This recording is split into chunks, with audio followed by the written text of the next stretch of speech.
This is the only strategy that you should use in 2026. This is the 9 a.m. CR model. Step 1. Jump to a 1 hour time frame. Now wait for the 8 a.m. 1 hour candle to come to a close. That's this black candle right over here. Draw the high and the low of that candle. The idea is simple. If the next hourly candle opens and hits the 8 a.m. highs, then we target the 8 a.m. low. If the next hourly candle opens and hits the 8 a.m. lows, then we target the 8 a.m. highs. Now drop down to a 1 minute time frame. This is where we find the entry. Let's see what happens when price either hits the highs or hits the lows.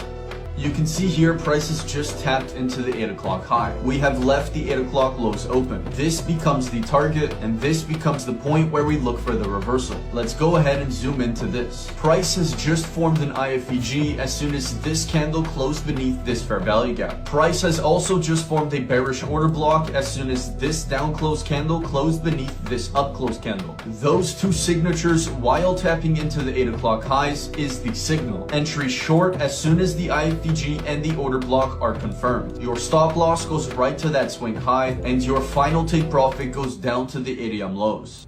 All right, we got highs and lows of the 8 a.m. 1 hour, IFVGs, and order blocks. I just explained that exactly to Lux Algo Quant, and it built the indicator in minutes. You can see here at 8 a.m. it plots the high and the low. It looks for a break. Once it identifies that break, it looks for IFVGs based on the direction it broke. So because it broke to the downside, it's looking for bullish IFVGs and bullish order blocks. From here, let's bring it into TradingView and look at some examples. So as you can see at 9 a.m. here, we get the high and low form of the 8 a.m. candle, and it says waiting for break. We wait for that break. Once we get that break, now the indicator is going to look for bullish order blocks and bullish IFVGs because the low broke first. If the high broke first, it would look for bearish. As you can see here, I have an order block and an IFVG forming on the same move. We take our long with stop below the low, target the high of that previous 8 a.m.